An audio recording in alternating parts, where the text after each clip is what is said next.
Une jeune fille a disparu en chemin vers le bal de fin d'année en 1999. 6 ans plus tard, un ouvrier d'un dépôt de ferraille découvre ceci dans la mousse du siège d'une voiture. L'ouvrier du dépôt de ferraille près de Tulle, Rémi Martin, travaillait depuis 3 heures à démonter une vieille Peugeot 306 lorsqu'il trouva quelque chose d'étrange dans la mousse du siège conducteur. Ses mains calleuses s'arrêtèrent lorsqu'il sentit un objet dur enveloppé dans du plastique. Il l'extraya soigneusement d'entre les ressorts rouillés. C'était une bague de fin d'études du lycée Saint-Exupéry. Promotion 1999. Gravée à l'intérieur, et du bois. Rémi connaissait ce nom. Toute la ville de Brive-la-Gaillarde se souvenait d'Élodie Dubois, la jeune fille de 17 ans qui avait disparu en se rendant au bal de fin d'année 6 ans plus tôt. Antoine Dubois reçut l'appel de Rémi cet après-midi-là. Sa sœur cadette avait été officiellement déclarée morte 2 ans auparavant, mais il n'avait jamais cessé de chercher des réponses. À 25 ans, Antoine travaillait comme mécanicien dans l'atelier de son père et consacrait chaque moment libre à enquêter sur l'affaire. « J'ai trouvé quelque chose qui appartenait à votre sœur », lui dit Rémi au téléphone. Dans une voiture arrivée il y a une semaine. Antoine ferma immédiatement l'atelier et parcourut les 20 km jusqu'au dépôt de ferraille. Rémi l'attendait près de la Peugeot démontée, tenant un sac plastique transparent. « Êtes-vous sûr que c'est à elle ?» demanda Antoine en examinant la bague dorée ornée de la pierre bleue caractéristique de leur promotion. « Ma fille était dans la même classe qu'Élodie. Je me souviens quand tous les élèves ont acheté ces bagues en dernière année. » Antoine sentit ses mains trembler. Après 6 ans, il tenait enfin une piste concrète. « D'où vient cette voiture ? » « Elle a été apportée par Étienne Morel la semaine dernière, » répondit Rémi. « Il a dit qu'elle était restée dans sa ferme près d'Égletons pendant des années et qu'il était temps de s'en débarrasser. » Étienne Morel. Antoine connaissait ce nom. C'était le proviseur du lycée Saint-Exupéry quand Élodie y étudiait. Un homme respecté dans la communauté, marié, père de 2 enfants. A-t-il dit pourquoi la voiture était restée inutilisée si longtemps? Non, juste qu'elle prenait de la place et qu'il valait mieux la vendre pour la ferraille. Il m'a payé pour l'emmener immédiatement. Antoine inspecta l'intérieur du véhicule. Les sièges avaient été retirés, mais il pouvait voir des taches sombres sur le plancher métallique. Le volant portait des traces d'un nettoyage à l'aide de produits chimiques puissants. Avez-vous trouvé autre chose? Rémi secoua la tête. Juste la bague. Mais regardez ça. Il désigna le coffre de la voiture. Quelqu'un a soudé une plaque métallique sur le coffre original. Ça semble récent, peut-être quelques années. Antoine photographia chaque détail avec son téléphone portable, la plaque soudée, les taches sur le plancher, les numéros de série du moteur. Quelque chose lui disait que cette voiture cachait bien plus de secrets que la simple bague de sa sœur. Rémi, il ne faut plus rien toucher. Je vais appeler la police. Vous pensez que c'est lié? Je ne sais pas, mais c'est la première trace réelle d'Élodie en 6 ans. Je ne peux pas l'ignorer. Antoine composa le numéro du capitaine Laurent Fournier, l'officier de police qui avait dirigé l'enquête initiale. Fournier était l'un des rares à s'être véritablement investi pour retrouver Élodie, même si l'affaire avait finalement été classée sans suite par manque de preuves. Capitaine, c'est Antoine Dubois. Je crois avoir trouvé quelque chose en lien avec ma sœur. Quel genre de chose, petit? Antoine lui expliqua la découverte de la bague et l'origine de la voiture, appartenant à Étienne Morel. Un long silence suivit à l'autre bout de la ligne. Tu es sûr que cette voiture appartient à Morel? C'est ce que dit Rémi. Il l'a apportée lui-même la semaine dernière. Très bien, ne touchez plus à rien. J'arrive avec l'équipe scientifique. Pendant qu'ils attendaient, Antoine se remémora la nuit où Élodie avait disparu. C'était le 15 mai 1999. Sa sœur cadette avait passé des semaines à se préparer pour le bal de fin d'année. Elle avait acheté une robe de soirée verte émeraude et avait pris rendez-vous dans un salon de coiffure à Brive-la-Gaillarde. Son petit ami, Romain Lefebvre, devait passer la chercher à 19 h, mais Romain ne s'était jamais présenté. À 20 h, Élodie décida de se rendre seule au bal. Elle dit à ses parents qu'elle prendrait une navette locale et qu'elle rentrerait avant minuit. Ce fut la dernière fois que quelqu'un de la famille la vit. L'enquête initiale avait été minutieuse. La police interrogea Romain, qui avait un alibi solide. Il était à l'hôpital de Tulle avec sa mère, qui avait fait une crise cardiaque cet après-midi-là. Les officiers interrogèrent également des camarades de classe, des professeurs et des connaissances. Personne n'avait vu Élodie arriver au bal.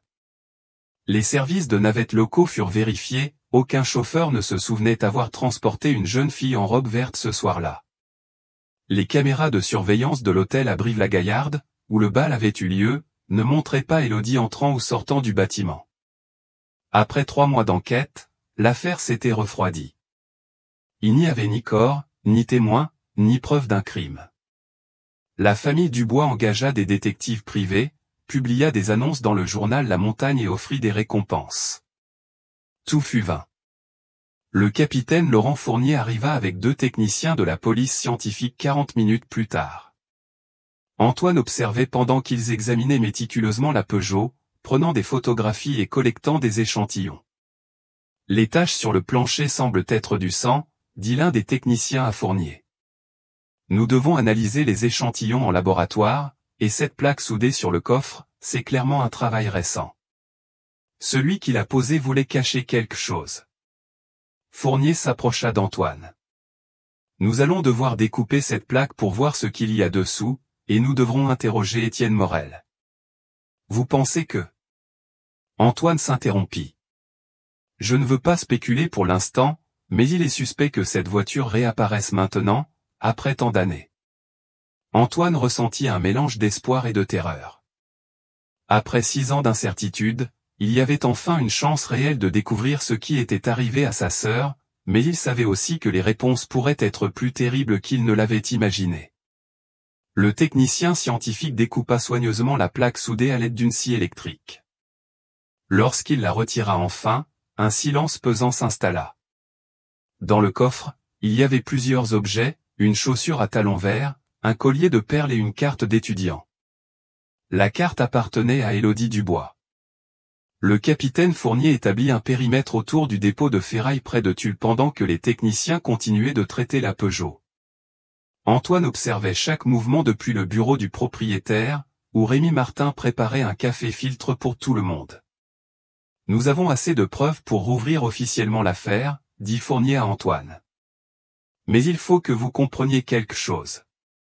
6 ans ont passé, beaucoup de choses peuvent avoir changé. Vous parlez d'Étienne Morel, répondit Antoine. Je veux dire que Morel est une figure respectée dans cette communauté. Proviseur du lycée Saint-Exupéry pendant 20 ans, membre du conseil municipal de Brive-la-Gaillarde, dirigeant de plusieurs associations caritatives. Nous ne pouvons pas l'accuser sans preuves solides. Antoine serra les poings. Ma sœur est morte, capitaine. Sa bague et ses affaires étaient dans la voiture de cet homme. De quelles autres preuves avez-vous besoin? Des preuves qui montrent comment ces objets sont arrivés là. Morel pourrait prétendre qu'il a acheté la voiture d'occasion, qu'il ne savait rien de ses affaires. Nous avons besoin de preuves qui le relient directement à la disparition. Les techniciens terminèrent le traitement du véhicule 2 heures plus tard. Outre les affaires d'Élodie, ils trouvèrent des fibres de tissu vert correspondant à la description de sa robe, ainsi que plusieurs empreintes digitales partielles sur différentes surfaces. Les empreintes vont prendre du temps à être analysées, expliqua la technicienne principale. Mais les fibres sont un bon indice. Si nous pouvons retrouver la robe, nous aurons une preuve physique directe. Le capitaine Laurent Fournier organisa l'opération pour interroger Étienne Morel. Antoine insista pour être présent, mais le capitaine refusa. C'est une enquête officielle. Vous avez fait votre part en trouvant les preuves. Laissez-nous faire notre travail. Antoine rentra chez lui ce soir-là avec plus de questions que de réponses. Sa mère, Marie Dubois, l'attendait dans la cuisine. À 52 ans, elle avait considérablement vieilli depuis la disparition d'Élodie. Ses cheveux, autrefois noirs et brillants, étaient maintenant entièrement gris. Est-ce vrai ce qu'ils disent aux informations? demanda-t-elle. Ont-ils trouvé quelque chose concernant Élodie? Antoine lui montra les photographies qu'il avait prises au dépôt de ferraille. Marie porta les mains à sa bouche en voyant la bague de fin d'études. J'ai toujours su qu'il lui était arrivé quelque chose de terrible. Une mère ressent ces choses-là. La police va interroger Étienne Morel demain, le proviseur du lycée, répondit Antoine. Mais il était si gentil avec Élodie. Il disait toujours qu'elle était l'une de ses meilleures élèves. Maman, c'était sa voiture. Ses affaires étaient là-dedans. Marie s'assit lourdement sur une chaise. Toutes ces années, j'ai cru qu'elle avait peut-être fui, qu'elle était vivante quelque part, qu'elle reviendrait un jour. Antoine serra sa mère dans ses bras. Lui aussi avait entretenu cet espoir pendant longtemps, mais la découverte des affaires d'Élodie dans le coffre de la voiture avait anéanti toute illusion qu'elle puisse être encore en vie. Le lendemain matin, Antoine se rendit directement à la gendarmerie de Brive-la-Gaillarde. Fournier venait de rentrer de l'interrogatoire de Morel. Qu'a-t-il dit? Qu'il a acheté la voiture d'occasion en 2000. Il prétend l'avoir acquise dans un lot de voitures à Lyon et n'avoir jamais complètement vérifié le coffre. Il dit qu'il ne l'utilisait que rarement pour de longs trajets. Vous le croyez? Son histoire présente des incohérences. Il affirme l'avoir achetée dans un lot, mais il n'a ni reçu ni document de la transaction. De plus, la voiture a été enregistrée à son nom en janvier 2000, seulement 8 mois après la disparition de votre sœur. Antoine sentit son pouce accélérer. Ça ne semble pas très suspect? Assurément, mais Morel a une explication pour tout. Il dit qu'il a payé en liquide parce que c'était moins cher, qu'il a perdu les papiers lors d'un déménagement, qu'il ne se souvient pas exactement quand il l'a acheté. Et les empreintes digitales? Nous attendons encore les résultats, mais nous avons trouvé quelque chose d'intéressant chez lui. Fournier montra à Antoine une photographie prise lors de la perquisition à son domicile. C'était un album de fin d'année du lycée Saint-Exupéry de 1999, ouvert à la page où figurait la photo d'Élodie. La page portait des marques montrant qu'elle avait été consultée à plusieurs reprises. Ça se trouvait sur son bureau personnel, pas dans son bureau au lycée. Et regardez ceci. Il désigna plusieurs annotations dans les marges. Morel avait écrit des notes sur plusieurs élèves de cette promotion, mais celle concernant Élodie était particulière. Antoine lut les annotations, intelligente, attirante, mature pour son âge. Vit seul avec une mère qui travaille. Son estomac se noie. On dirait qu'il l'évaluait. C'est ce que nous pensons. Nous avons aussi commencé à enquêter pour savoir s'il y a d'autres victimes potentielles. Morel est proviseur depuis 20 ans. Il a eu accès à des milliers d'élèves. Vous pensez qu'Élodie n'était pas la seule? C'est une possibilité que nous devons envisager. Nous examinons les cas d'élèves disparus ou qui ont signalé un comportement inapproprié pendant son mandat. Antoine se sentit pris de vertige. L'idée que sa sœur ait été la victime d'un prédateur systématique était encore pire que d'imaginer un crime passionnel ou un vol qui aurait mal tourné. Et maintenant, que fait-on? Demanda Antoine. Nous continuons l'enquête, répondit Fournier. Les résultats du laboratoire arriveront dans quelques jours. En attendant, nous allons interroger davantage de personnes qui connaissaient Morel et Élodie. Nous devons bâtir un dossier solide. Antoine quitta la gendarmerie de Brive-la-Gaillarde, l'esprit rempli de nouvelles inquiétudes. Si Étienne Morel était réellement un prédateur en série, cela signifiait qu'il avait opéré librement pendant des années. Combien d'autres familles avaient souffert comme la sienne? Il décida de mener sa propre enquête. Il commença par contacter d'anciens élèves du lycée Saint-Exupéry, en particulier des femmes qui avaient étudié sous la direction de Morel. Le premier appel fut pour Camille Bernard, la meilleure amie d'Élodie. « Antoine, ça me fait plaisir d'avoir de tes nouvelles, dit-elle. Est-ce vrai ce qu'on dit à propos d'Élodie? Nous avons trouvé de nouvelles preuves. Camille, j'ai besoin de te poser une question sur le proviseur Morel. As-tu déjà remarqué quelque chose d'étrange dans son comportement? Il y eut un long silence avant que Camille ne réponde. Maintenant que tu le mentionnes, oui. Je me souviens qu'il trouvait toujours des prétextes pour convoquer les filles les plus jolies dans son bureau. Il disait que c'était pour discuter de leurs résultats scolaires ou de leurs projets universitaires, mais il n'appelait jamais les garçons avec la même fréquence. Élodie m'a parlé de ces réunions. Une fois, elle m'a dit qu'elle se sentait mal à l'aise parce que Morel lui posait des questions très personnelles sur sa vie familiale, si elle avait un petit ami, si ses parents la surveillaient beaucoup. Ça lui semblait bizarre, mais elle pensait qu'il était juste un proviseur soucieux de ses élèves. Antoine sentit un frisson lui parcourir la peau. D'autres filles ont-elles mentionné quelque chose de similaire? Maintenant que j'y pense, oui. Sophie Lambert m'a raconté qu'un jour, Morel lui avait demandé de rester après les cours pour parler de son avenir. Quand elle est arrivée, il avait fermé la porte du bureau et baissé les stores. Il lui a posé des questions très personnelles et a ensuite essayé de lui toucher l'épaule d'une manière étrange. Sophie a-t-elle signalé ça? Non. À l'époque, nous, les filles, ne parlions pas de ces choses-là. Nous avions peur qu'on ne nous croie pas ou qu'on ait des ennuis.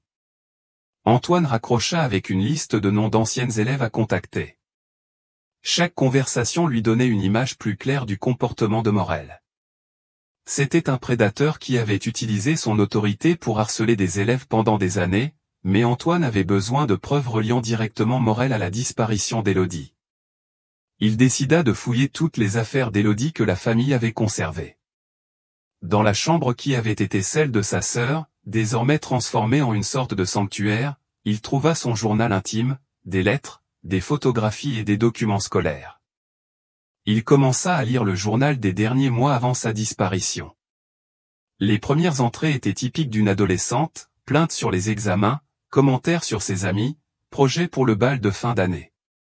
Mais vers mars 1999, le ton changea. 3 mars 1999. Le proviseur Morel m'a demandé de rester après les cours aujourd'hui. Il dit qu'il veut parler de mes options universitaires. Il m'a demandé si mes parents me laissaient assez de liberté et si j'avais un petit ami sérieux. Je me suis senti mal à l'aise, mais je suppose qu'il veut juste aider. Antoine continua sa lecture avec une alarme croissante. 15 mars 1999. Une autre réunion avec Morel. Cette fois, il a fermé la porte et mis de la musique classique. Il dit que c'est pour créer une ambiance de confiance. Il m'a questionné sur ma vie amoureuse et si j'avais eu des expériences intimes. Je lui ai dit que c'était trop personnel, et il a ri en disant que quand j'aurai son âge, je comprendrai que les adultes veulent juste protéger les jeunes. 28 mars 1999. Morel m'a offert un recueil de poèmes de Baudelaire aujourd'hui. À l'intérieur, il avait écrit une dédicace, pour une jeune fille spéciale qui mérite amour et compréhension. Cela me donne des frissons, mais Camille dit qu'il est probablement juste aimable. Les dernières entrées étaient les plus troublantes. 10 mai 1999. Le proviseur Morel m'a demandé de venir à son bureau demain après les cours. Il dit qu'il a une opportunité spéciale à discuter avec moi. Je n'ai pas envie d'y aller, mais c'est le proviseur. Maman dit toujours qu'il faut respecter les autorités. 14 mai 1999. Demain, c'est la cérémonie de fin d'année. Je suis excitée, mais aussi nerveuse. Morel m'a dit hier qu'il voulait me dire au revoir de manière spéciale, car je suis l'une de ses élèves préférées. Je lui ai dit que je serais occupée avec les préparatifs du bal, mais il a insisté pour que je trouve du temps pour lui. Il m'a dit quelque chose de très étrange, qu'après la fin du lycée, je comprendrai beaucoup de choses sur la vie que je ne comprends pas maintenant. La dernière entrée était datée du jour de sa disparition. 15 mai 1999. Aujourd'hui est le grand jour. Romain ne peut pas venir, car sa mère est à l'hôpital. Morel s'est proposé de m'emmener au bal. Il dit qu'il passe près de l'hôtel sur le chemin de sa maison. Je suppose que ça va, même si quelque chose me dit que je ne devrais pas accepter, mais il est trop tard pour trouver un autre moyen de transport. Antoine sentit le monde s'effondrer autour de lui. Sa sœur était montée dans la voiture de Morel la nuit de sa disparition. Il y avait des preuves écrites qu'il l'avait harcelé pendant des mois. Il appela immédiatement le capitaine Laurent Fournier. J'ai trouvé le journal d'Élodie. Morel l'a harcelée pendant des mois, et surtout, elle a accepté qu'il l'emmène au bal la nuit où elle a disparu. Es-tu sûr de ça? C'est écrit dans son journal. Sa dernière entrée dit que Morel s'est proposé de l'emmener parce que Romain ne pouvait pas venir. Ça change tout. Je viens chercher ce journal immédiatement. Et il faut que tu n'en parles à personne d'autre tant que nous n'aurons pas Morel en garde à vue. Vous allez l'arrêter? Avec cette preuve, nous pouvons obtenir un mandat d'arrêt, mais je veux d'abord les résultats du laboratoire. Si les empreintes digitales confirment que Morel a manipulé les affaires d'Élodie, nous aurons un dossier solide. 1 heure plus tard, Fournier arriva chez les Dubois à Brive-la-Gaillarde avec 2 inspecteurs. Marie pleura en lisant les entrées du journal de sa fille. Je ne savais rien de tout ça. Élodie ne m'a jamais dit que le proviseur la harcelait. Les prédateurs sont experts pour faire en sorte que les victimes se sentent coupables ou confuses, expliqua l'un des inspecteurs. Ils utilisent leur autorité pour manipuler la situation. Mais pourquoi l'a-t-il tuée? Demanda Marie entre ses larmes. Que s'est-il passé cette nuit-là? Elle a probablement résisté à ses avances, répondit Fournier. Peut-être a-t-elle menacé de le dénoncer.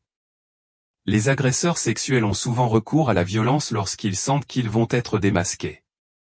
Antoine accompagna les gendarmes à la gendarmerie pour faire sa déposition officielle. Alors qu'il attendait dans le couloir, il entendit une conversation entre 2 inspecteurs. Les résultats du laboratoire sont arrivés il y a 1 heure, disait l'un d'eux. Les empreintes sur la bague et la carte d'étudiant correspondent à Étienne Morel, et les échantillons de sang correspondent également au groupe sanguin d'Élodie Dubois. Il nous faudra une analyse ADN pour une confirmation définitive, mais c'est pratiquement certain. Antoine ressentit un mélange de soulagement et de rage. Ils avaient enfin des preuves solides contre Morel, mais cela signifiait aussi que ses pires soupçons étaient vrais. Fournier sortit de son bureau avec un mandat d'arrêt signé. Nous allons chercher Morel maintenant. Veux-tu nous accompagner pour l'identifier officiellement? Antoine hocha la tête. Il voulait voir le visage de l'homme qui avait assassiné sa sœur lorsqu'il réaliserait qu'il avait été démasqué. Ils arrivèrent à la maison de Morel dans le quartier résidentiel de La Roche à Brive. De classe supérieure. C'était une grande maison à 2 étages avec un jardin bien entretenu et 2 voitures garées dans l'allée. L'épouse de Morel, une femme élégante d'âge moyen, ouvrit la porte. « Bonjour, Madame Morel. Nous cherchons votre mari. Puis-je savoir pourquoi ?» Fournier lui montra le mandat d'arrêt. « Nous avons un mandat pour arrêter Étienne Morel pour le meurtre d'Élodie Dubois. » La femme pâlit. « Il doit y avoir une erreur. Mon mari n'est jamais. Il est dans son bureau, mais c'est ridicule. Étienne est un homme respectable. Il ne ferait jamais de mal à personne. » Les inspecteurs entrèrent dans la maison. Morel était assis derrière un grand bureau, lisant des documents. En voyant les gendarmes, son expression changea immédiatement. « Étienne Morel, vous êtes en état d'arrestation pour le meurtre d'Élodie Dubois, » annonça Fournier. Morel se leva lentement. C'était un homme grand, d'environ 60 ans, avec des cheveux gris soigneusement peignés et des lunettes. Il portait un pull bleu marine et un pantalon de costume. Il avait l'apparence d'un éducateur respecté. « C'est un malentendu, dit-il d'une voix calme. Je n'ai tué personne. Nous avons des preuves qui disent le contraire. Vos empreintes digitales sont sur les affaires de la victime. » Pour la première fois, Morel sembla nerveux. « Je ne sais pas de quoi vous parlez. Vous souvenez-vous avoir emmené Élodie Dubois au bal de fin d'année le 15 mai 1999 ? Je n'ai jamais emmené cette fille nulle part. Son journal dit le contraire. Elle a écrit que vous vous étiez proposé de l'emmener parce que son petit ami ne pouvait pas venir. » Morel resta silencieux un instant. Antoine pouvait voir son esprit travailler rapidement pour trouver une explication. « Même si je lui avais proposé de l'emmener, cela ne signifie pas que je l'ai tué. »« Alors, vous admettez l'avoir emmené ? » « Je n'admets rien. Je veux un avocat. » Les inspecteurs le menottèrent et lui lurent ses droits. Alors qu'il l'escortait hors de la maison, Morel regarda Antoine droit dans les yeux. « Vous ne savez pas ce que vous faites, lui dit-il. Il y a des choses à propos de votre sœur que vous ne comprenez pas. » Antoine sentit son sang se glacer. Même arrêté, Morel essayait de manipuler la situation, de semer le doute sur sa sœur. « Que voulez-vous dire par là? Votre sœur n'était pas la jeune fille innocente que vous pensez. » Fournier interrompit. « Ça suffit, on y va. » Mais les paroles de Morel avaient atteint leur but. Antoine resta avec le doute sur ce qu'il avait voulu dire, sur les secrets que cachait l'histoire complète de cette nuit-là. L'arrestation d'Étienne Morel causa un choc dans toute la ville de Brive-la-Gaillarde. Le journal local La Montagne publia la nouvelle en première page, et les réseaux sociaux se remplirent de commentaires d'incrédulité et de soutien à la famille Dubois. Antoine retourna à la gendarmerie le lendemain matin pour connaître les résultats de l'interrogatoire initial. Fournier l'accueillit dans son bureau avec une expression sombre. Morel nie tout. Son avocat, Richard Gauthier, est l'un des meilleurs pénalistes de la région. Obtenir une confession sera difficile, mais nous avons assez de preuves pour le poursuivre. Pour l'instant, oui. Les empreintes digitales, le journal, les affaires dans sa voiture. Mais Gauthier soutient déjà que toutes les preuves sont circonstancielles. Circonstancielles? Ces empreintes sont sur les affaires de ma sœur. Sa défense sera qu'il a trouvé les affaires dans la voiture lorsqu'il l'a achetée et qu'il ne les a jamais signalées parce qu'il ne savait pas à qui elles appartenaient. Ils diront qu'il les a touchées par simple curiosité. Antoine sentit la frustration monter en lui. Et le journal? Comment explique-t-il qu'elle a écrit qu'il allait l'emmener au bal? Ils vont arguer que le journal ne prouve pas qu'il l'a réellement emmené. Ils pourraient dire qu'elle a changé d'avis, qu'elle a trouvé un autre moyen de transport, que le journal ne reflète que ses intentions, pas ce qui s'est réellement passé. C'est ridicule, mais cela suffit pour créer un doute raisonnable. Nous avons besoin de plus de preuves, quelque chose qui le relie directement au moment du crime. Fournier tendit à Antoine une liste de noms. Ce sont d'anciens élèves et enseignants qui ont travaillé avec Morel au cours des 20 dernières années. Nous devons parler à chacun pour établir un schéma de comportement. Antoine examina la liste. Il reconnut plusieurs noms, y compris certains de ses propres professeurs du lycée. J'ai déjà parlé à Camille Bernard et Sophie Lambert. Elles ont toutes deux confirmé un comportement inapproprié. C'est un bon début. Pouvez-vous contacter les autres? Antoine passa le reste de la journée à faire des appels téléphoniques. La plupart des anciennes élèves étaient prêtes à parler, et leurs témoignages révélèrent un schéma troublant. Anne Petit, promotion 1995, Morel trouvait toujours des excuses pour toucher les élèves. Un câlin paternel qui durait trop longtemps, posait sa main sur nos épaules lorsqu'il vérifiait notre travail.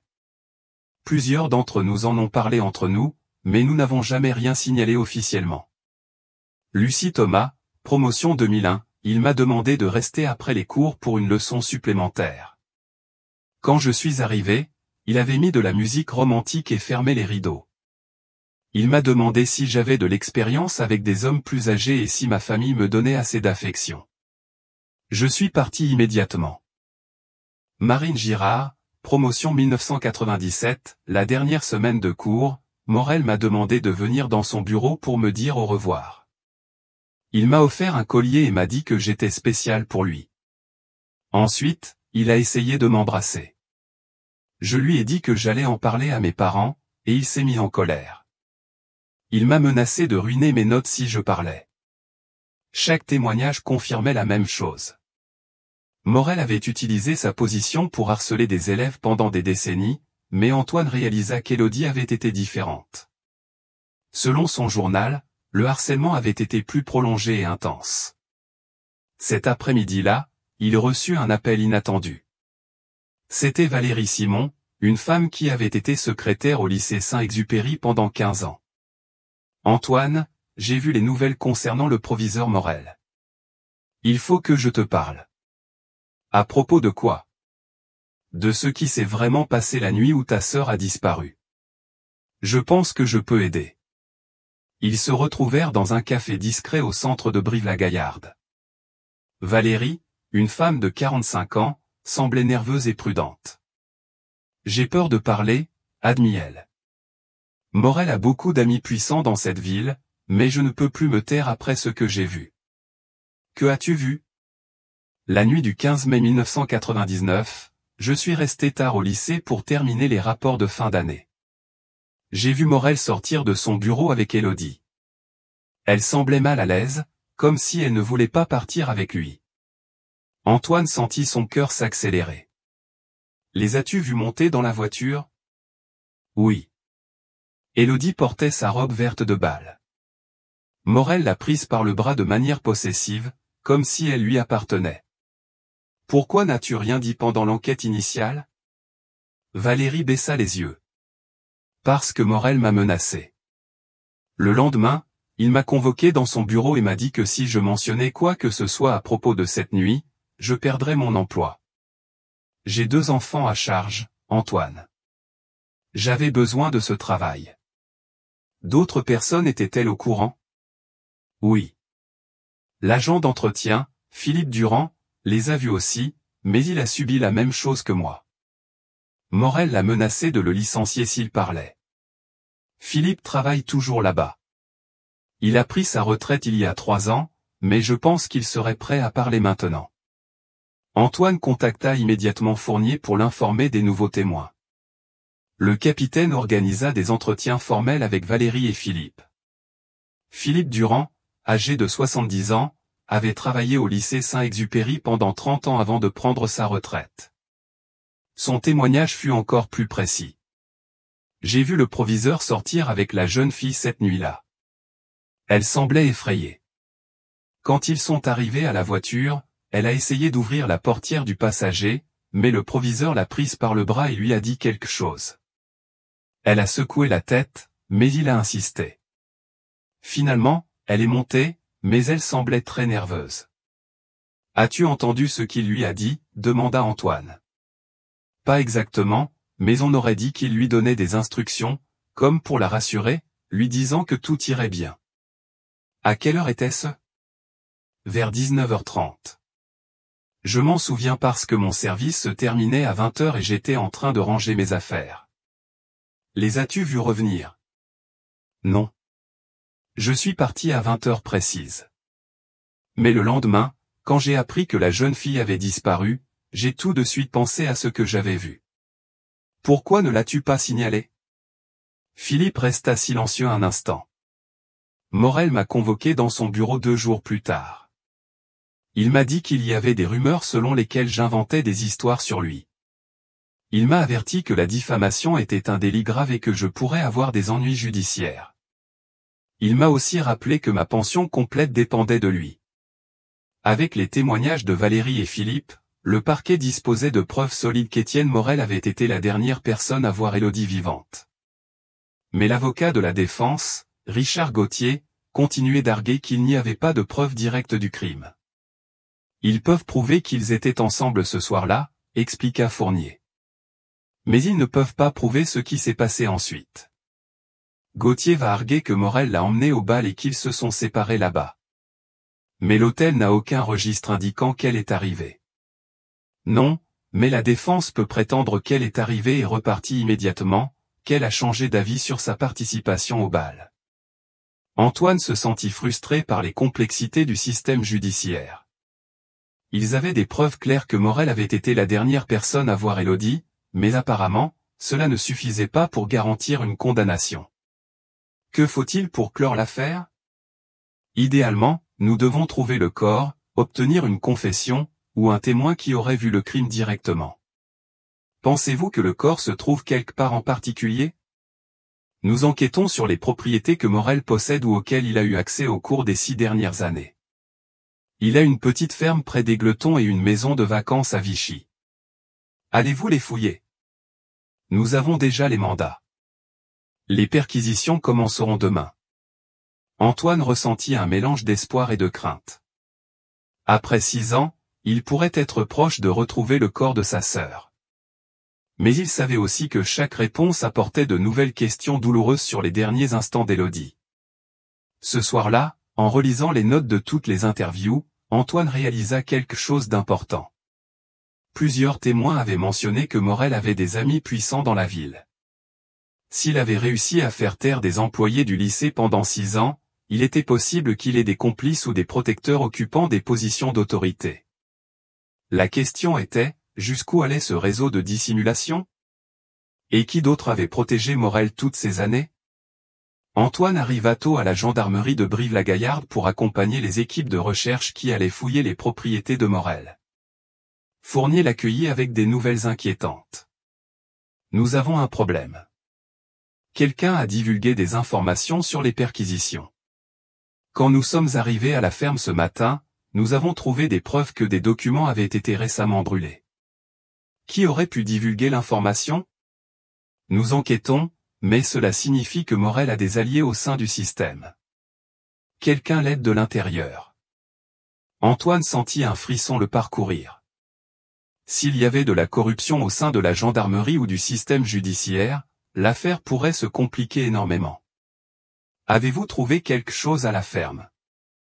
Des cendres de documents brûlés, mais aussi quelque chose de plus intéressant.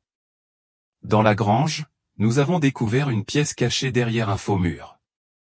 À l'intérieur, il y avait des photographies de plusieurs élèves, dont certaines de sa sœur. Fournier montra à Antoine les photos confisquées. Elles avaient été prises à l'insu des jeunes filles, dans la cour du lycée, en sortant de chez elles, en marchant dans la rue. Élodie apparaissait sur plus de 20 photographies différentes. Cela prouve qu'il la suivait depuis des mois, dit Antoine, la voix tremblante. Exactement. Mais il y a plus, répondit Fournier. Nous avons aussi trouvé un journal tenu par Morel. Ces entrées sont troublantes. Les entrées du journal de Morel révélaient l'esprit d'un prédateur obsessionnel. Il décrivait ses élèves spéciales en termes sexuels explicites et détaillait ses plans pour les éduquer à la vie adulte. Une entrée datée du 10 mai 1999 était particulièrement accablante. Est prête pour la leçon finale. Elle a bien répondu à mes conseils ces derniers mois. Le bal de fin d'année sera le moment parfait. Une fois qu'elle sera sous mon contrôle total, elle comprendra son véritable dessein. C'est une preuve claire de préméditation, expliqua Fournier. Il planifiait d'agresser votre sœur depuis des semaines. Antoine ne put contenir sa colère plus longtemps. Je veux confronter ce salaud. Je veux entendre de sa propre bouche ce qu'il a fait à Élodie. Antoine, ce n'est pas une bonne idée, répondit Fournier. Tout ce qu'il dira en dehors d'un interrogatoire officiel ne pourra pas être utilisé devant un tribunal. Je me fiche du tribunal. Je veux entendre la vérité. Malgré les objections de Fournier, Antoine insista pour être présent lors du prochain interrogatoire de Morel. L'avocat de la défense, Richard Gauthier, serait également présent, ce qui limiterait ce que Morel pourrait dire. La salle d'interrogatoire était petite et claustrophobique. Morel était assis sur une chaise métallique, vêtu non plus de ses vêtements élégants, mais de l'uniforme orange de la prison. Pourtant, il conservait une attitude arrogante. Monsieur Morel, commença Fournier, nous avons trouvé votre journal personnel à la ferme. Pouvez-vous expliquer ces entrées concernant Élodie Dubois? Gauthier se pencha vers son client. Vous n'êtes pas obligé de répondre à cela.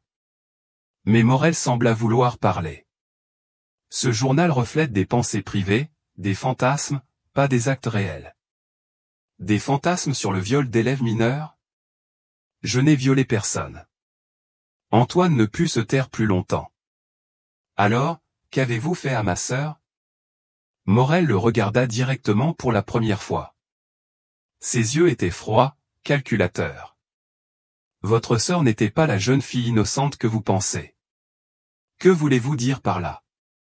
Élodie savait exactement ce qu'elle faisait. Elle me séduisait par son comportement, par la façon dont elle s'habillait, dont elle me regardait pendant les cours. Antoine se leva brusquement, mais Fournier le retint. C'est un mécanisme de défense classique des agresseurs, lui murmura-t-il. Ils accusent la victime. Morel continua. Cette nuit-là, elle a accepté de venir avec moi volontairement. Elle savait ce que j'attendais d'elle. Et que vouliez-vous?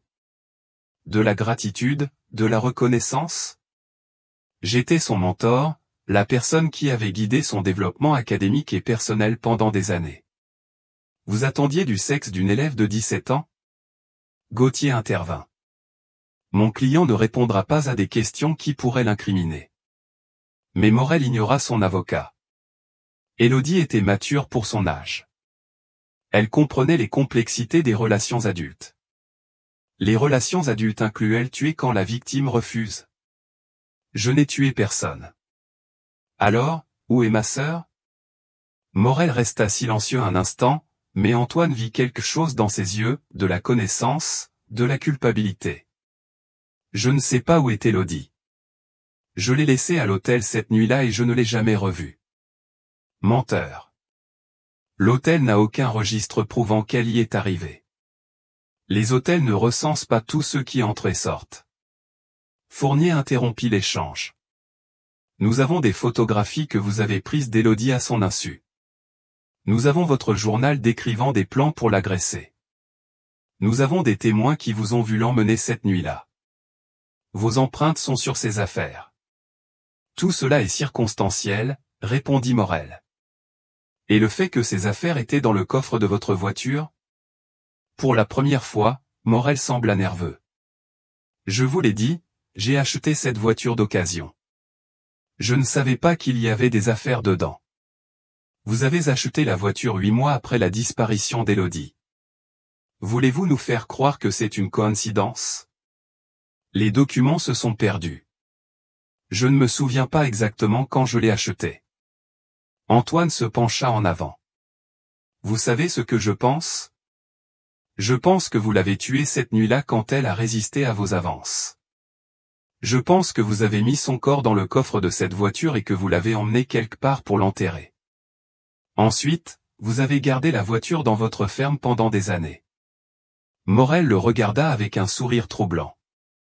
Vous pouvez croire ce que vous voulez, mais vous ne pouvez rien prouver de tout cela. Pourquoi avez-vous gardé ces affaires? Pourquoi ne vous en êtes-vous pas débarrassé? Je ne sais pas de quoi vous parlez. Vos empreintes digitales sont sur la bague et la carte d'étudiant de ma sœur. Comme je l'ai expliqué, je les ai touchées quand je les ai trouvées dans la voiture. Fournier mit fin à l'interrogatoire après 2 heures sans obtenir de confession. Morel maintint sa version selon laquelle il avait acheté la voiture d'occasion et découvert les affaires par hasard. C'est frustrant, dit Fournier à Antoine alors qu'il quittait la salle. Nous savons qu'il est coupable, mais il est trop malin pour avouer. Et si nous ne trouvons pas le corps d'Élodie? Nous pouvons le poursuivre avec les preuves que nous avons, mais ce serait beaucoup plus simple avec une preuve physique directe. Antoine sentit le désespoir monter en lui. Après 6 ans, ils avaient enfin trouvé l'assassin de sa sœur. Mais le système judiciaire pourrait permettre qu'il échappe à la justice. Il doit y avoir autre chose, une preuve que nous avons manquée. Nous réexaminons tout, ses comptes bancaires, ses propriétés, les personnes qu'il connaissait. Quelque chose finira par apparaître. Cet après-midi-là, Antoine reçut un appel inattendu de Camille Bernard, la meilleure amie d'Élodie. Antoine, j'ai vu les nouvelles à propos de Morel. Je me suis souvenu de quelque chose qui pourrait être important. Quoi donc? Une semaine avant le bal de fin d'année, Élodie m'a dit que Morel lui avait donné une clé. Il disait que c'était pour une pièce spéciale où il pourrait parler en privé sans être dérangé. Antoine sentit son pouce accélérer. Une pièce spéciale? Où ça? Je ne suis pas sûr, mais Élodie semblait effrayée quand elle m'en a parlé. Elle disait qu'elle ne comprenait pas pourquoi ils avaient besoin d'une pièce secrète pour parler d'université. A-t-elle mentionné si elle était déjà allée dans cette pièce? Je crois que oui. Elle a dit que Morel Y avait emmené une fois et qu'il y avait des choses étranges, des photographies d'anciennes élèves, un lit, de la musique romantique. Antoine appela immédiatement Fournier avec cette nouvelle information. S'il pouvait trouver cette pièce secrète, il pourrait obtenir la preuve physique dont ils avaient besoin pour clore l'affaire. La recherche de la pièce secrète commencerait le lendemain. Mais Antoine avait le pressentiment que Morel cachait encore plus de secrets et que l'affaire était plus complexe qu'il ne l'avait imaginé. La recherche de la pièce secrète débuta à l'aube. Antoine accompagna les enquêteurs alors qu'ils fouillaient méthodiquement toutes les propriétés connues de Morel, le lycée Saint-Exupéry, sa maison principale, la ferme près d'Égletons, et la maison de vacances à Vichy. Au lycée, ils découvrirent une pièce dans le sous-sol qui avait été transformée en bureau privé. Elle était équipée d'un canapé-lit, d'un système de son, et les murs étaient couverts de photographies d'élèves de différentes promotions. Ça doit être la pièce dont Camille a parlé, dit Antoine en examinant les photographies. Élodie apparaissait sur plusieurs d'entre elles, toujours dans des poses innocentes, mais prises à son insu. Les techniciens de la police scientifique trouvèrent des preuves troublantes dans la pièce. Il y avait des caméras cachées installées sous différents angles et un dossier contenant des vidéos de séances de conseil avec différentes élèves sur plusieurs années. C'est une preuve d'exploitation sexuelle systématique, expliqua le technicien principal. Morel enregistrait des élèves mineurs depuis des années. Dans l'une des vidéos, datée de 3 jours avant le bal de fin d'année, Élodie apparaissait, assise nerveusement sur le canapé-lit, tandis que Morel lui parlait hors champ. « Tu n'as pas à t'inquiéter de quoi que ce soit, Élodie. Fais-moi confiance. Je sais ce qui est le mieux pour ton avenir. Mais, monsieur le proviseur, mes parents attendent que je rentre à la maison après le bal. Tes parents ne comprennent pas les opportunités qui s'offrent à toi. Moi, si. Je t'ai préparé pour cela depuis des mois. Préparé pour quoi? Pour devenir une femme complète, pour découvrir ce que signifie être valorisée par un homme qui t'apprécie vraiment. » Dans la vidéo, Élodie semblait clairement mal à l'aise. « Je crois que je devrais partir. »« Élodie, assieds-toi. Nous n'avons pas fini de parler. » La vidéo s'arrêtait brusquement lorsqu'Élodie se levait pour partir. Antoine dut sortir de la pièce. Voir sa sœur dans les derniers jours de sa vie, manipulée par ce prédateur, était trop douloureux. Fournier le retrouva dans le couloir. « Je sais que c'est difficile, mais cette vidéo est une preuve cruciale. Elle montre clairement que Morel pratiquait le grooming sur votre sœur. Il y a d'autres vidéos, plusieurs. Il a documenté ces séances avec de nombreux élèves pendant des années. Cela sera déterminant pour le procès. » Les enquêteurs trouvèrent également un dossier détaillé que Morel tenait sur chacune de ses victimes. Le dossier d'Élodie contenait des informations personnelles, des photographies, des copies de ses rédactions scolaires et des notes détaillées sur ses progrès. Une note datée du 14 mai 1999 disait « Et est prête pour l'expérience finale. Elle a montré assez de maturité et de confiance. Demain sera parfait. Le bal, les émotions à vif, ses parents distraits. Je l'emmènerai à la cabane après le bal. » La cabane, demanda Antoine. Quelle cabane? Fournier consulta les registres de propriété. Nous n'avons aucun enregistrement indiquant que Morel possède une cabane. Peut-être la loue appartient-elle à un ami. Les enquêteurs élargirent la recherche pour inclure les propriétés associées à la famille et aux connaissances de Morel. Après plusieurs heures, ils trouvèrent un enregistrement d'une cabane dans la forêt des Vosges près de Gérardmer, à 1 heure de Brive-la-Gaillarde, enregistré au nom du frère de Morel. On y va immédiatement, décida Fournier. La cabane était située au bout d'un chemin de terre, entourée de grands pins et complètement isolée. C'était une structure rustique d'un seul étage avec de petites fenêtres et une cheminée en pierre. Antoine sentit un frisson en voyant l'endroit. C'était le cadre parfait pour un crime isolé, sans voisins, sans témoins potentiels. Les techniciens de la police scientifique commencèrent à examiner la cabane immédiatement. Dans la chambre principale, ils trouvèrent d'autres caméras cachées et des preuves qu'elles avaient été récemment utilisées pour des séances avec des victimes. Mais la découverte la plus importante vint lorsque les chiens entraînés à détecter des restes humains réagirent dans une zone spécifique derrière la cabane. « Il y a quelque chose d'enterré ici », rapporta le maître chien. Les techniciens commencèrent à creuser soigneusement. À 1 mètre de profondeur, ils trouvèrent des fragments de tissu vert. Ça semble être de la soie verte, compatible avec une robe de soirée, rapporta la technicienne scientifique. Antoine sentit ses jambes faiblir. Après 6 ans, ils avaient enfin trouvé une preuve physique du sort de sa sœur. La fouille continua pendant plusieurs heures. Outre les fragments de la robe, ils trouvèrent des ossements humains, des chaussures à talons et des bijoux correspondant aux descriptions de ce qu'Élodie portait la nuit de sa disparition. Nous aurons besoin d'une analyse ADN pour une confirmation officielle, expliqua Fournier. Mais sur la base des preuves circonstancielles, nous sommes certains d'avoir retrouvé votre sœur.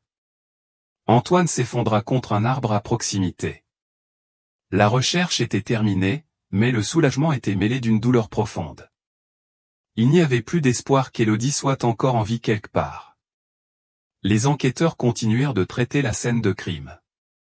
Ils trouvèrent des preuves supplémentaires qui donnaient une image claire de ce qui s'était passé cette nuit-là. D'après les preuves physiques, il semble qu'il l'ait amenée ici après l'avoir récupérée au lycée, expliqua la technicienne scientifique principale. Les caméras dans la cabane suggèrent qu'il prévoyait d'enregistrer une agression sexuelle. Quand elle a résisté, il l'a tuée. Comment est-elle morte? Les ossements montrent un traumatisme au crâne, compatible avec des coups portés avec un objet contondant. Elle est probablement morte des blessures à la tête. Antoine ferma les yeux, essayant de ne pas imaginer les derniers instants de terreur de sa sœur. Combien de temps est-elle restée ici après qu'il l'a tuée? D'après les preuves, il semble qu'il ait enterré le corps immédiatement et nettoyé la cabane de manière approfondie, mais il a laissé assez de traces pour que nous puissions reconstituer ce qui s'est passé. Avec la découverte du corps et les preuves supplémentaires de la cabane, le parquet disposait d'un dossier solide contre Morel, mais Antoine savait que le processus judiciaire serait long et douloureux. Que faisons-nous maintenant?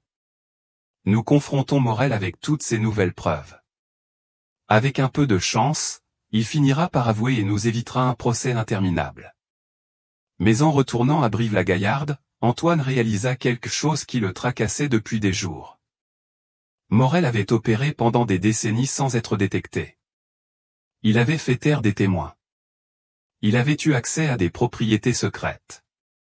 Il avait bénéficié d'informations privilégiées sur l'enquête. Capitaine, je pense que Morel n'a pas agi seul. Quelqu'un d'autre savait ce qu'il faisait. Quelqu'un le protégeait. Fournier hocha la tête pensivement. Nous pensons la même chose. La question est, qui, et jusqu'où va cette conspiration? La réponse à cette question arriverait plus vite qu'il ne l'avait prévu et révélerait un réseau de corruption bien plus profond qu'Antoine ne l'avait imaginé. La nouvelle de la découverte du corps d'Élodie se répandit rapidement dans toute la ville. Les médias encerclèrent la gendarmerie de Brive-la-Gaillarde, et les journalistes tentaient d'obtenir des déclarations d'Antoine et de sa famille. Antoine décida de donner une brève conférence de presse pour remercier les enquêteurs et demander de l'intimité pour sa famille pendant le processus de deuil. Mais pendant qu'il parlait aux journalistes, il remarqua quelque chose d'étrange. Plusieurs gendarmes qu'il ne connaissait pas prenaient des photographies et des vidéos de lui. Après la conférence, Fournier le prit à part. Nous avons un problème. Quelqu'un a divulgué des informations sur la découverte avant que nous puissions réinterroger Morel. Quand nous sommes arrivés à sa cellule ce matin, il avait disparu. Comment est-ce possible? N'était-il pas en garde à vue? Quelqu'un a falsifié un ordre de transfert. Les gardiens ont cru qu'on le déplaçait dans un autre établissement pour sa sécurité. Quand nous avons réalisé l'erreur, il était libre depuis 3 heures.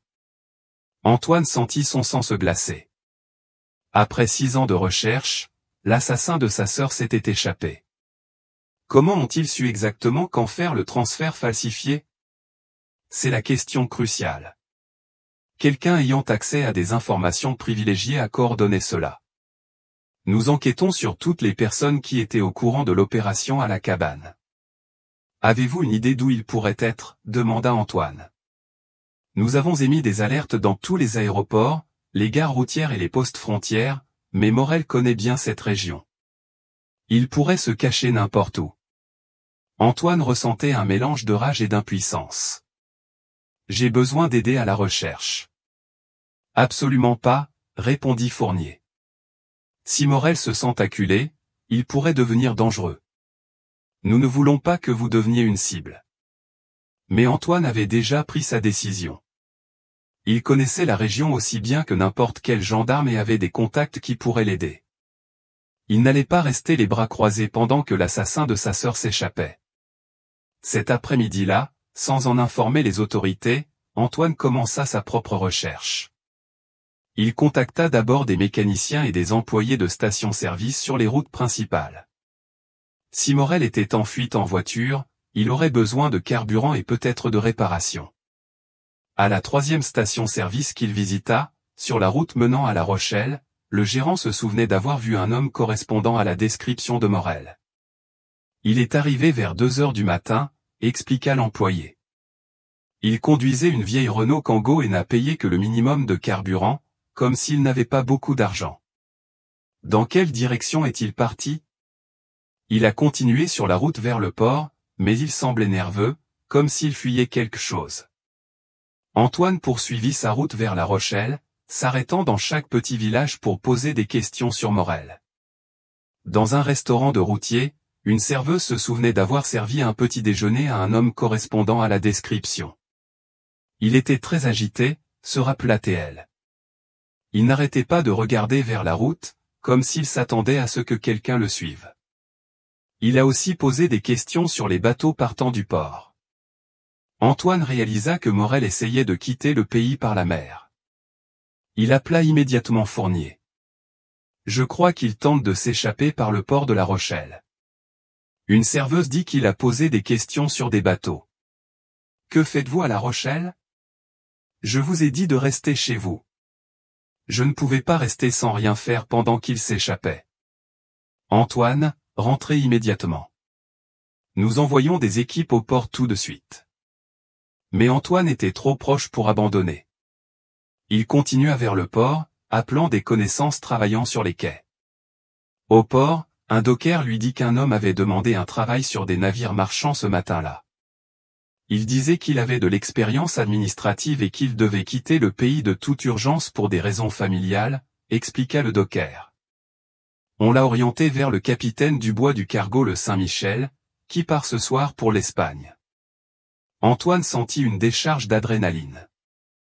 Morel était au port, peut-être déjà à bord d'un bateau qui partirait ce soir-là. Il trouva le cargo le Saint-Michel amarré au quai 7. C'était un vieux navire de fret avec un équipage réduit. Antoine monta à bord sans autorisation, cherchant Morel parmi les conteneurs et les cabines.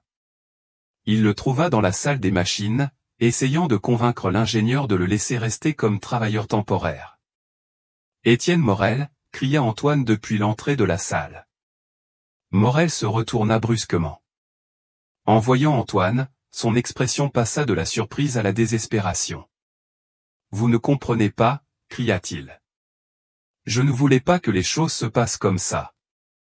Vous ne vouliez pas tuer ma sœur. Élodie s'est rebellée plus que je ne l'avais prévu.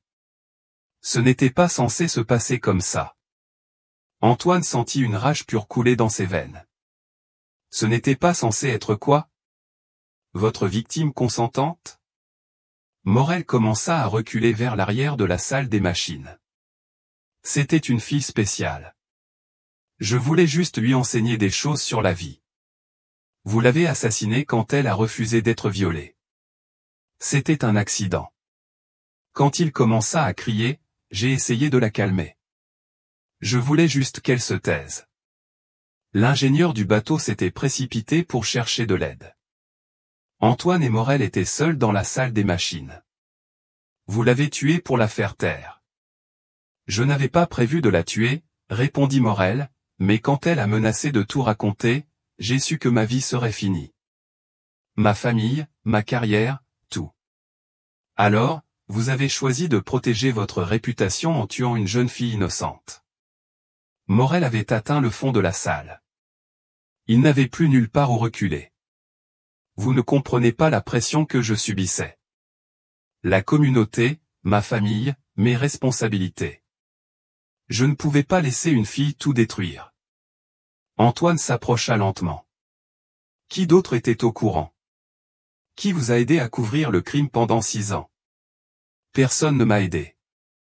J'ai tout fait seul. Menteur. Quelqu'un vous a aidé à vous évader de prison. Quelqu'un protégeait votre secret. Morel jeta un regard vers l'escalier menant au pont supérieur. Antoine comprit qu'il allait tenter de s'échapper. « Ne bougez pas !» cria-t-il. Mais Morel se précipita vers l'escalier. Antoine le poursuivit, montant sur le pont du bateau où le vent du port soufflait violemment. « Vous ne pouvez plus vous échapper !» cria Antoine. « Les gendarmes arrivent. » Morel atteignit le bastingage du bateau et regarda l'eau sombre du port de La Rochelle. « S'ils m'arrêtent, je dirai tout !» cria-t-il à Antoine. « Je révélerai qui d'autre était impliqué. Des gens importants tomberont avec moi. » Qui d'autre savait ce que vous faisiez? Le maire connaissait mes méthodes particulières de discipline. L'ancien chef de la gendarmerie savait pour la pièce au lycée. Plusieurs parents influents me payaient pour accorder une attention spéciale à leur fille. Antoine resta pétrifié. Le réseau de corruption était bien plus vaste qu'il ne l'avait imaginé. À cet instant, ils entendirent les sirènes des gendarmes approcher du port. Morel regarda à nouveau l'eau. « Je préférerais mourir que passer le reste de ma vie en prison. Ne soyez pas lâches. Affrontez les conséquences de vos actes. » Comment votre sœur a-t-elle affronté les conséquences quand elle a résisté? Antoine ne put contenir sa rage plus longtemps. Il se précipita sur Morel, mais l'homme plus âgé esquiva et tenta de pousser Antoine par-dessus le bastingage. Les deux hommes luttèrent sur le pont du bateau alors que les sirènes se rapprochaient de plus en plus. Finalement, Antoine parvint à plaquer Morel au sol et à l'immobiliser jusqu'à l'arrivée des gendarmes. Quand Fournier monta à bord avec son équipe, il trouva Antoine assis sur Morel, enfin capturé. « Vous êtes à nouveau en état d'arrestation » dit Fournier à Morel. Cette fois, il n'y aura plus d'évasion. Mais les révélations de Morel sur d'autres complices avaient ouvert une nouvelle dimension dans l'affaire. L'enquête était loin d'être terminée. De retour à la gendarmerie de Brive-la-Gaillarde, Morel fut placé en détention maximale avec une surveillance 24 heures sur 24. Sa tentative d'évasion avait éliminé toute possibilité de liberté sous caution. Fournier organisa un interrogatoire formel en présence d'un procureur de la région et d'un sténographe officiel. Antoine fut autorisé à observer depuis une salle adjacente à travers un miroir sans teint. L'avocat de la défense, Richard Gauthier, avait abandonné l'affaire après l'évasion, arguant que son client avait violé les termes de sa représentation. Morel avait désormais un défenseur public, visiblement dépassé par l'ampleur de l'affaire. « Monsieur Morel, » commença le procureur, « vous avez été capturé en flagrant délit de tentative de fuite du pays. Cela constitue une violation grave des conditions de votre détention. » « J'avais peur, » répondit Morel. « Je savais que des personnes puissantes ne voulaient pas que je parle de ce que je sais. » « Quelle personne ?» Morel regarda vers le miroir sans teint, comme s'il savait qu'Antoine l'observait. « Pendant 20 ans, en tant que proviseur du lycée Saint-Exupéry, j'ai vu beaucoup de choses. J'ai participé à des activités impliquant des figures importantes de cette ville. » Le procureur se pencha en avant. « De quelles activités parlez-vous précisément ? » Il y avait un groupe d'hommes influents qui avaient des intérêts particuliers pour des étudiantes jeunes. Je facilitais l'accès en échange de protection et d'avantages financiers. Antoine sentit son estomac se nouer. L'affaire de sa sœur faisait partie de quelque chose de bien plus vaste et sinistre. Pouvez-vous nommer ces personnes? Le maire, René Charpentier, a participé à plusieurs séances éducatives avec des étudiantes. L'entrepreneur en bâtiment, Michel Saint-Martin, finançait des équipements et des voyages scolaires en échange d'un accès aux filles qu'il choisissait. L'ancien chef de la gendarmerie, François Vasseur, me prévenait lorsque des enquêtes s'approchaient trop près. Le procureur prit des notes détaillées. Ces personnes étaient-elles au courant de vos activités criminelles spécifiques? Elles savaient que je fournissais un accès à des étudiantes mineures à des fins sexuelles. Elle n'était pas spécifiquement au courant pour Élodie Dubois jusqu'après. Que s'est-il passé avec Élodie Dubois la nuit du 15 mai 1999? Morel prit une profonde inspiration avant de répondre. Je l'ai récupérée au lycée comme nous l'avions convenu. Je lui ai dit que nous irions d'abord chercher quelque chose dans mon bureau avant le bal, mais nous ne sommes pas allés au bal. Non. Je l'ai emmené directement à la cabane. Je lui ai dit que c'était une surprise spéciale pour célébrer sa fin d'études. Que s'est-il passé dans la cabane? Au début, Élodie pensait que c'était juste un dîner spécial. J'avais préparé la pièce avec des bougies, de la musique, du champagne.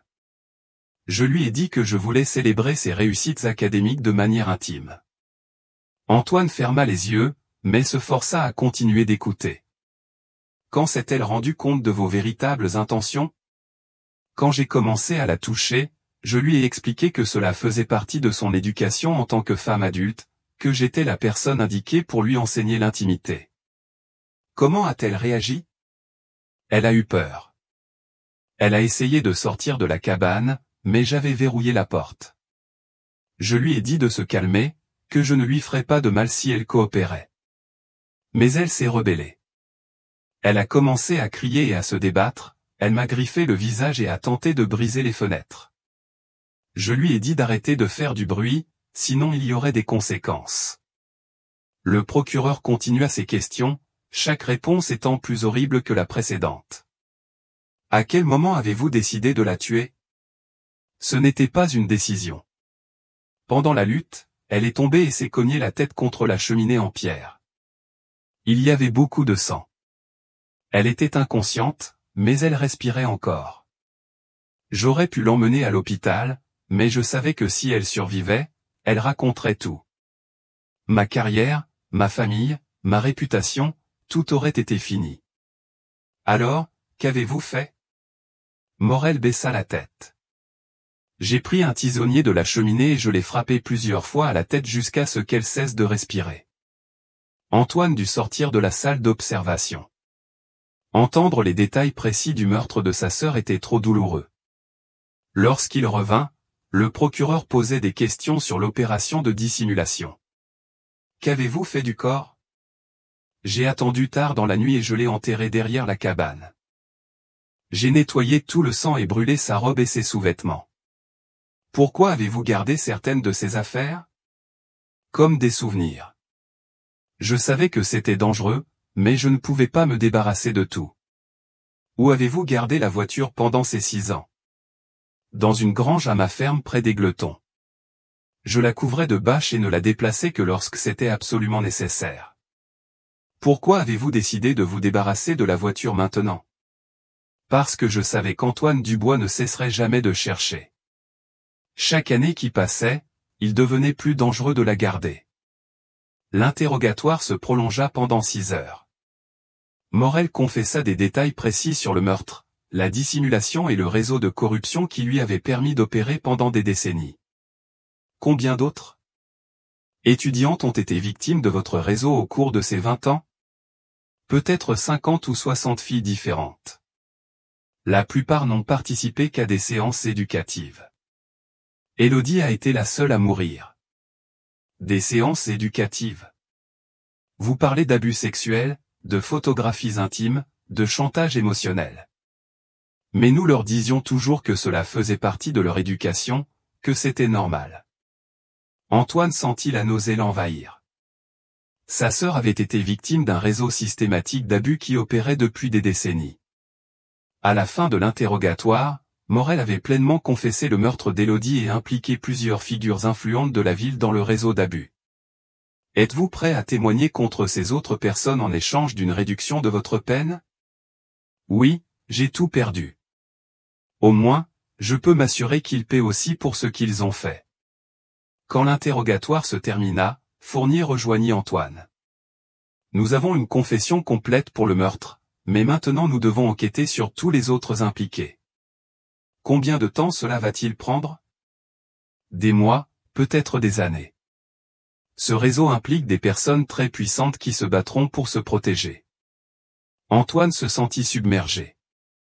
Après 6 ans à chercher justice pour sa sœur, il réalisait que son cas n'était que la pointe d'un iceberg de corruption et d'abus. Que va-t-il arriver à Morel maintenant? Il sera poursuivi pour meurtre au 1er degré. Avec sa confession et toutes les preuves physiques, il recevra probablement une réclusion criminelle à perpétuité sans possibilité de libération conditionnelle. C'était quelque chose, mais Antoine savait qu'aucune peine ne pourrait ramener sa sœur ni compenser les 6 années de douleur endurées par sa famille. La confession de Morel avait répondu aux questions sur ce qui était arrivé à Élodie, mais elle avait ouvert de nouvelles interrogations sur le nombre d'autres familles victimisées par ce réseau de prédateurs. La confession de Morel déclencha une vaste enquête impliquant des agents fédéraux, des procureurs spéciaux et des experts en criminalité organisée. Antoine observa l'affaire de sa sœur devenir une partie d'une investigation bien plus large sur la corruption systématique et les abus sur mineurs. Le premier grand arrestation eut lieu 3 jours après la confession de Morel. L'ancien chef de la gendarmerie, François Vasseur, fut arrêté dans sa maison de retraite à Vichy, accusé d'obstruction à la justice, de dissimulation et de complicité dans des crimes sexuels. Antoine assista à l'audience de Vasseur, où l'ancien chef de la gendarmerie nia toutes les accusations. Étienne Morel est un homme désespéré qui inventera n'importe quelle histoire pour réduire sa peine, déclara Vasseur par l'intermédiaire de son avocat. Mais les enquêteurs avaient trouvé des preuves physiques corroborant les affirmations de Morel. Dans les archives personnelles de Vasseur, ils découvrirent des documents montrant des paiements réguliers de Morel pendant plusieurs années, classés comme des services de conseil.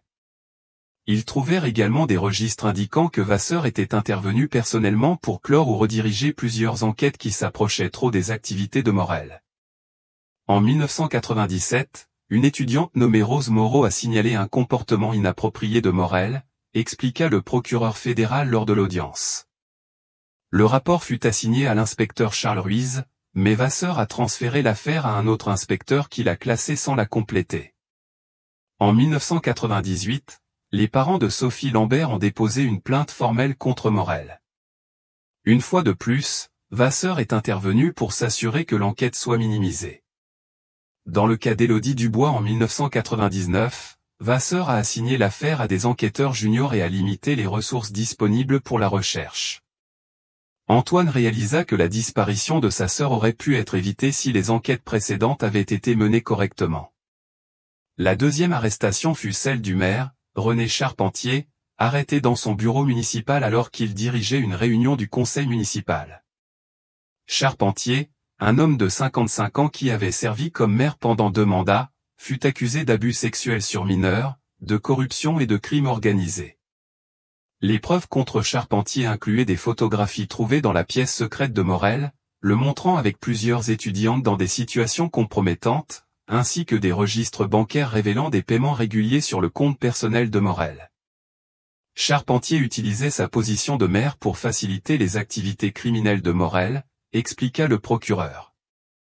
Il fournissait une couverture politique, interférait avec les enquêtes et participait directement à l'abus d'étudiantes mineures.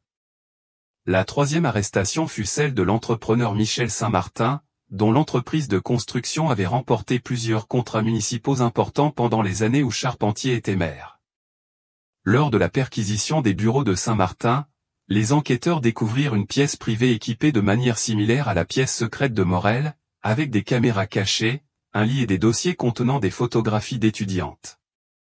Saint-Martin finançait des voyages scolaires, des équipements sportifs et des bourses académiques, expliqua l'enquêteur principal. En échange, Morel lui donnait un accès privé à des étudiantes sélectionnées. Les registres montraient que, sur les 10 dernières années, Saint-Martin avait donné plus de 200 000 € au lycée Saint-Exupéry, mais l'argent avait été détourné via des comptes personnels contrôlés par Morel. À mesure que l'enquête s'élargissait, d'autres victimes se manifestèrent. Une ligne téléphonique spéciale fut mise en place pour permettre aux anciennes élèves de signaler des abus, et en une semaine, plus de 30 femmes avaient appelé avec des témoignages. Camille Bernard, la meilleure amie d'Élodie, devint l'une des porte-paroles des victimes. Pendant des années, nous pensions être les seuls, déclara-t-elle lors d'une conférence de presse. Morel nous faisait sentir que nous étions spéciales, que ce qui se passait était normal. Il nous manipulait pour que nous gardions le silence. Maintenant, nous savons qu'il y avait tout un réseau d'hommes puissants qui ont abusé de nous quand nous étions mineurs. Il est temps qu'ils rendent tous des comptes. Antoine aida à organiser un groupe de soutien pour les familles des victimes. Il réalisa que de nombreuses familles avaient souffert en silence pendant des années, ignorant ce qui était arrivé à leur fille. Anne Petit, dont la fille avait été victime du réseau en 2003, raconta son expérience à Antoine. Marie a complètement changé après sa dernière année au lycée. Elle est devenue renfermée, dépressive, elle a cessé de nous parler. Nous pensions que c'était juste le stress des examens universitaires. Maintenant, nous comprenons qu'elle a été traumatisée par ces hommes. Elle est en thérapie depuis des années sans vraiment savoir ce qui lui était arrivé. Les témoignages révélèrent un schéma systématique d'abus qui avait affecté des générations d'étudiantes. Morel et ses complices ciblaient des victimes issues de familles modestes, des étudiantes sans figure paternelle forte et des filles brillantes sur le plan académique, mais socialement vulnérables. Ils cherchaient des filles moins susceptibles de signaler les abus, expliqua la psychologue judiciaire qui avait interrogé les victimes. Des étudiantes qui respectaient l'autorité, qui voulaient plaire à leurs professeurs, qui avaient peur de décevoir leur famille. L'enquête révéla également que le réseau avait des connexions avec des groupes similaires dans d'autres villes. Morel faisait partie d'une organisation informelle d'éducateurs et de fonctionnaires qui partageaient des ressources et des méthodes. C'était un réseau national de prédateurs opérant sous le prétexte de l'éducation, expliqua l'agent fédéral chargé de l'enquête. Ils utilisaient des conférences éducatives, des programmes d'échange scolaires et des activités parascolaires pour identifier et transporter des victimes. Antoine se sentit submergé par l'ampleur de l'affaire. Ce qui avait commencé comme une quête de réponse sur sa sœur s'était transformé en l'exposition de décennies d'abus systématiques. Combien de filles ont été victimes au total?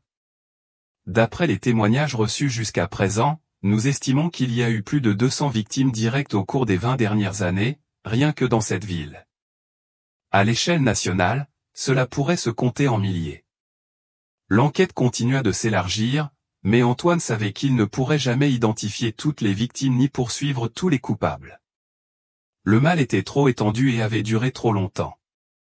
Cependant, l'exposition du réseau avait donné une voix aux victimes et l'espoir que d'autres prédateurs puissent être arrêtés avant de pouvoir continuer à nuire à d'autres jeunes filles. L'affaire d'Élodie avait ouvert une porte qui ne pourrait plus être refermée. La vérité, bien que douloureuse, émergeait enfin. 6 mois après la confession de Morel, les procès commencèrent. Antoine assista à chaque audience, accompagné de sa mère, Marie, et de dizaines de familles d'autres victimes qui s'étaient unies pour chercher une justice collective.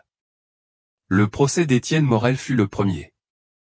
Avec sa confession complète et les preuves physiques accablantes, le processus fut relativement rapide.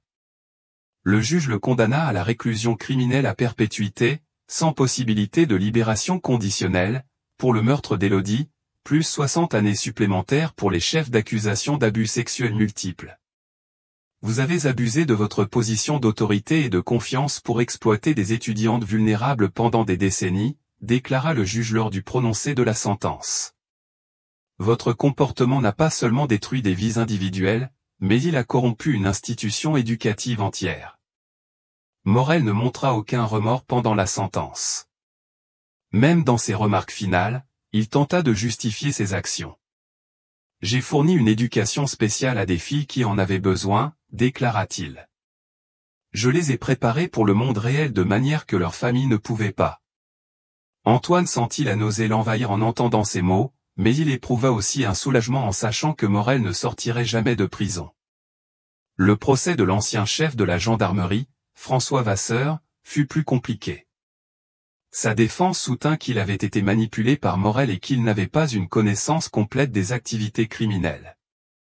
Cependant, le parquet présenta des preuves montrant que Vasseur avait reçu plus de 50 000 € en paiement de Morel sur 10 ans et qu'il avait systématiquement entravé les enquêtes liées. L'accusé ne se contentait pas de savoir pour les crimes, il les a activement facilités, argua le procureur. Sans sa protection, Morel n'aurait pas pu opérer aussi longtemps. Vasseur fut condamné à 25 ans de prison pour corruption, obstruction à la justice et complicité dans des crimes sexuels. Le procès du maire, René Charpentier, fut le plus suivi par les médias. En tant que figure publique éminente, sa chute fut particulièrement spectaculaire.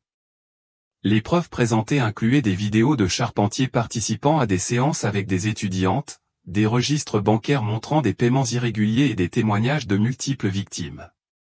L'une des victimes, aujourd'hui âgée de 25 ans, témoigna de son expérience avec Charpentier lorsqu'elle avait 17 ans. Il m'a dit qu'il m'avait choisi pour une bourse de leadership étudiant, déclara-t-elle. Il m'a emmené dans une pièce à la mairie où il m'a photographié dans des situations compromettantes. Ensuite, il m'a fait chanter pour que je garde le silence, menaçant de ruiner mon avenir académique. Charpentier fut condamné à 30 ans de prison. Sa sentence inclut la perte de tous les avantages de retraite et la confiscation des propriétés acquises avec de l'argent lié à des activités criminelles. Le procès de Michel Saint-Martin révéla l'ampleur financière du réseau. Son entreprise avait utilisé des contrats municipaux gonflés pour générer des fonds ensuite canalisés vers les activités criminelles. L'accusé a transformé son entreprise en une opération de blanchiment d'argent pour financer un réseau d'abus sexuels, expliqua le procureur. Les surcoûts des projets publics ont directement servi à financer des crimes contre des mineurs. Saint-Martin fut condamné à 28 ans de prison et ordonné à payer des dédommagements de plus de 500 000 € aux victimes.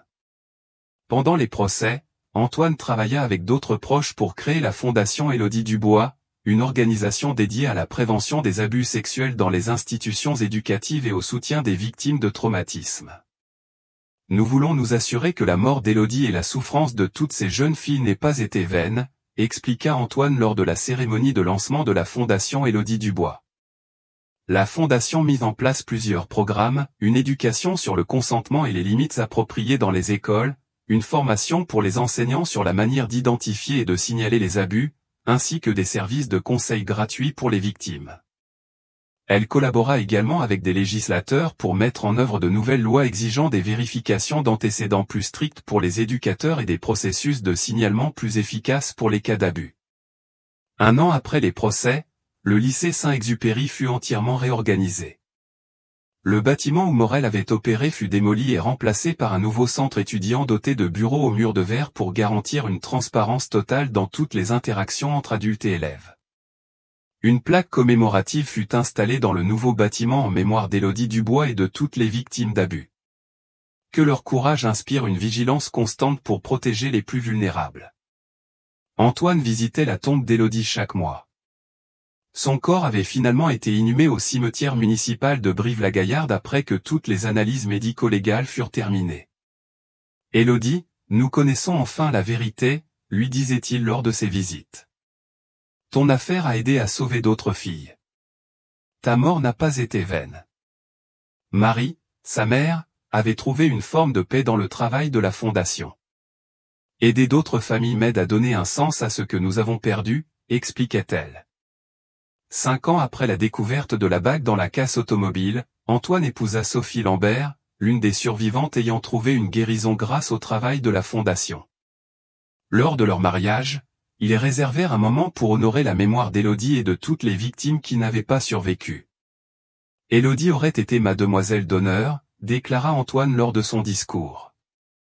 Bien qu'elle ne puisse pas être ici physiquement, son esprit vit dans tout le travail que nous faisons pour protéger les autres. L'enquête fédérale se prolongea pendant des années, identifiant des réseaux similaires dans d'autres villes et poursuivant des dizaines de coupables supplémentaires. L'affaire d'Élodie Dubois devint une référence nationale pour l'investigation des abus systématiques dans les institutions. Antoine continua de travailler comme mécanicien, mais consacrait la moitié de son temps à la Fondation. Il avait trouvé un sens à transformer sa douleur en action constructive. « Je ne récupérerai jamais ma sœur, » réfléchissait-il, mais je peux m'assurer que son histoire aide à empêcher d'autres familles de vivre la même chose. À l'occasion du 10e anniversaire de la disparition d'Élodie, Antoine organisa une cérémonie communautaire où plus de 500 personnes se réunirent pour honorer sa mémoire et célébrer les progrès réalisés dans la protection des mineurs. Élodie avait 17 ans quand elle est morte, déclara Antoine lors de la cérémonie. Elle rêvait d'étudier la médecine, d'aider des personnes malades, d'avoir sa propre famille. Ses rêves lui ont été volés par des hommes qui ont abusé de leur pouvoir. Mais sa mémoire vit chaque fois qu'une fille se sent assez en sécurité pour signaler un comportement inapproprié. Elle vit chaque fois qu'un enseignant reconnaît les limites appropriées. Elle vit chaque fois que, en tant que communauté, nous décidons que protéger les plus vulnérables est plus important que protéger les puissants. L'histoire d'Élodie Dubois était devenue bien plus qu'un cas criminel. Elle était un symbole de l'importance de ne jamais cesser de chercher la vérité, de la force qui peut naître d'une douleur transformée en mission, et du pouvoir d'une communauté unie pour protéger ses membres les plus vulnérables. Antoine savait qu'il y aurait toujours un vide dans son cœur là où sa sœur aurait dû être, mais il savait aussi que sa quête incessante de justice avait créé un héritage qui continuerait à protéger les générations futures d'étudiants. La vérité sur Élodie avait enfin été révélée, et cette vérité continuait de sauver des vies des années après sa mort.